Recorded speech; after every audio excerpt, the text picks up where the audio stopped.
राम राम राम राम राम राम राम राम राम।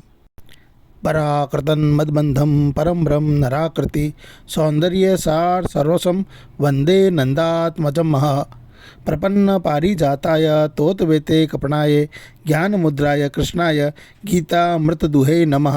वसुदेव सुतं देवं कंसचाणूरमर्दनं देवकी परमानंदं कृष्णं वंदे जगद्गुरुं।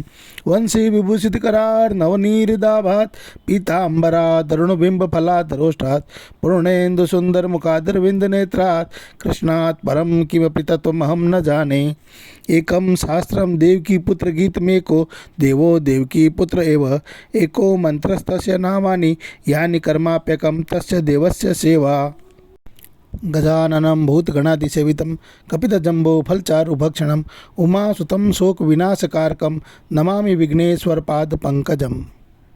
वसुदेवसुतं देवं कंसचाणूरमर्दनं देवकी परमानंदं कृष्णं वंदे जगद्गुरुं। नारायणं नमस्कृत्यं नरं चैव नरोत्तमं देवीं सरस्वतीं व्यासं ततो जय मुदीरयेत। जिनके पास न विद्या है, न धन है, न कोई सहारा है, जिनमें न कोई गुण है, न वेद शास्त्रों का ज्ञान है, जिनको संसार के लोगों ने पापी समझकर त्याग दिया है, ऐसे मनुष्य भी जिन शरणागत पालक प्रभु की शरण लेकर संत बन जाते हैं और मुक्त हो जाते हैं, उन विश्वविख्यात गुणों वाले अमलात्मा यदुनाथ भगवान श्री कृष्ण को मैं प्रणाम करता हूँ। जिन करुणा सिंधु भगवान की करुणा के लेस मात्र से बालक ध्रुव ने अपनी इष्ट वस्तु को प्राप्त करके श्रेष्ठ पुरुषों के लोकों को प्राप्त किया, दरिद्र सुदामा ने लक्ष्मी को प्राप्त किया, अजामिल आदि पापियों ने मुक्ति को प्राप्त किया और गोवर्धन पर्वत भी पूज्य बन गया, उन शरणागत भक्तों को अभिष्ट वस्तु देने वाले शरण्य भगवान माधव का मैं नित्य भजन करता हूँ। माधव माधव माधव।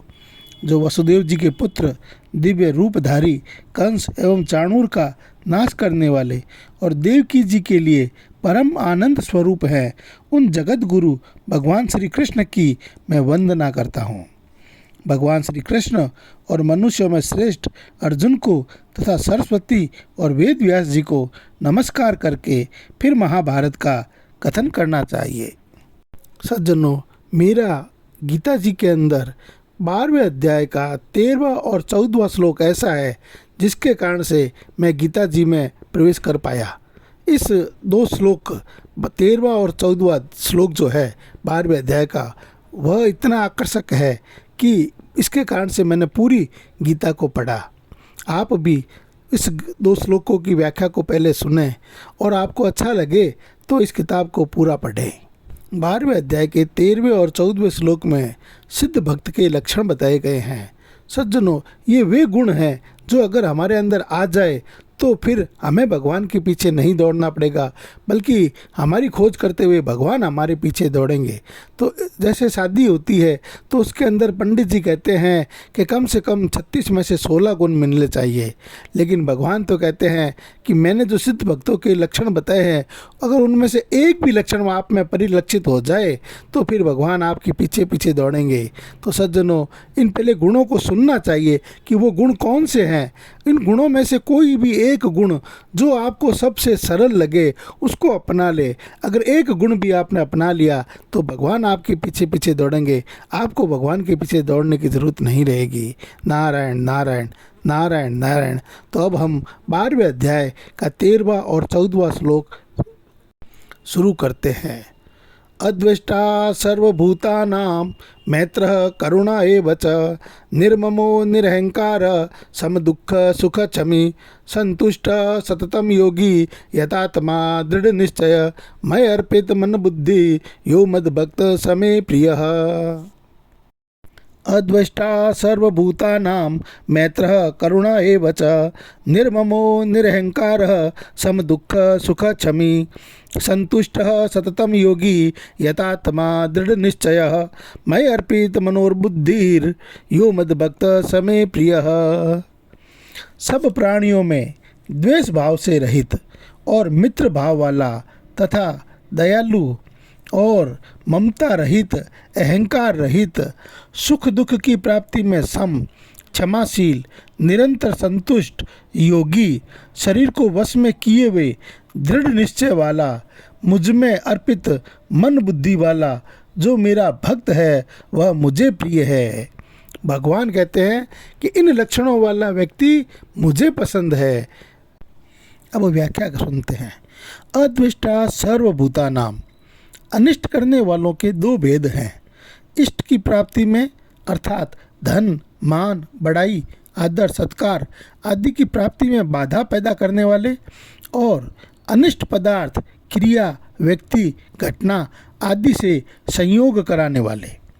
भक्त के शरीर, मन, बुद्धि, इंद्रियां और सिद्धांत के प्रतिकूल चाहे कोई कितना ही किसी प्रकार का व्यवहार करे, इष्ट की प्राप्ति में बाधा डाले, किसी प्रकार की आर्थिक और शारीरिक हानि पहुंचाए, पर भक्त के हृदय में उसके प्रति कभी किंचन मात्र भी द्वेष नहीं होता, कारण कि वह प्राणी मात्र में अपने प्रभु को ही व्याप्त देखता है।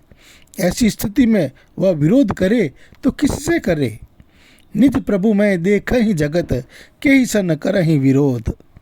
इतना ही नहीं, वह तो अनिष्ट करने वालों की सब क्रियाओं को भी भगवान का कृपापूर्ण मंगलमय विधान ही मानता है। प्राणी मात्र स्वरूप से भगवान का ही अंश है, अतः किसी भी प्राणी के प्रति थोड़ा भी द्वेष भाव रहना भगवान के प्रति ही द्वेष है। इसलिए किसी प्राणी के प्रति द्वेष रहते हुए भगवान से अभिन्नता तथा अनन्य प्रेम नहीं हो सकता। प्राणी मात्र के प्रति द्वेष भाव से रहित होने पर ही भगवान में पूर्ण प्रेम हो सकता है। इसलिए भक्त में प्राणी मात्र के प्रति द्वेष का सर्वथा अभाव होता है। मैत्र करुणा एवच, भक्त के अंतःकरण में प्राणी मात्र के प्रति केवल द्वेष का अत्यंत अभाव ही नहीं होता, प्रत्युत संपूर्ण प्राणियों में भगवद भाव होने के नाते उसका सबसे मैत्री और दया का व्यवहार भी होता है। भगवान प्राणी मात्र के सुहृद है। भगवान का स्वभाव भक्त में अवतरित होने के कारण भक्त भी संपूर्ण प्राणियों का सुहृद होता है। इसलिए भक्त का भी सभी प्राणियों के प्रति बिना किसी स्वार्थ के स्वाभाविक ही मैत्री और दया का भाव रहता है। हेतु रहित जग जुग उपकारी, तुम तुम्हार सेवक असुरारी। अपना अनिष्ट करने वालों के प्रति भी भक्त के द्वारा मित्रता का व्यवहार होता है, क्योंकि उसका भाव यह रहता है कि अनिष्ट करने वाले ने अनिष्ट रूप में भगवान का विधान ही प्रस्तुत किया है, अतः उसने जो कुछ किया है मेरे लिए ठीक ही किया है, कारण कि भगवान का विधान सदैव मंगलमय होता है। इतना ही नहीं, भक्त यह मानता है कि मेरा अनिष्ट करने वाला अनिष्ट में निमित्त बनकर मेरे पूर्वकृत पाप कर्मों का नाश कर रहा है, अतः वह विशेष रूप से आदर का पात्र है। साधक मात्र के मन में यह भाव रहता है और रहना ही चाहिए कि उसका अनिष्ट करने वाला उसके पिछले पापों का फल भुगताकर उसे शुद्ध कर रहा है। जब सामान्य साधक में भी अनिष्ट करने वाले के प्रति मैत्री और करुणा का भाव रहता है, फिर सिद्ध भक्त का तो कहना ही क्या है। सिद्ध भक्त का तो उसके प्रति ही क्या, प्राणी मात्र के प्रति मैत्री और दया का विलक्षण भाव रहता है।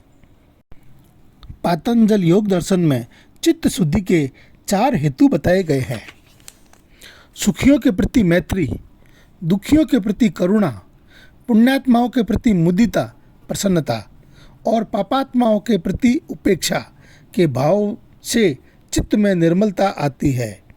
परंतु भगवान ने इन चारों हेतुओं को 2 में विभक्त कर दिया है, मैत्र च करुणा। तात्पर्य यह है, सिद्ध भक्त का सुखियों और पुण्यात्माओं के प्रति मैत्री का भाव तथा दुखियों और पापात्माओं के प्रति करुणा का भाव रहता है। दुख पाने वाले की अपेक्षा दुख देने वाले पर उपेक्षा का भाव न होकर दया ही होनी चाहिए, क्योंकि दुख पाने वाला तो पुराना पापों का फल भोग कर पापों से छूट रहा है, पर दुख देने वाला नया पाप कर रहा है, अतः दुख देने वाला दया का विशेष पात्र है।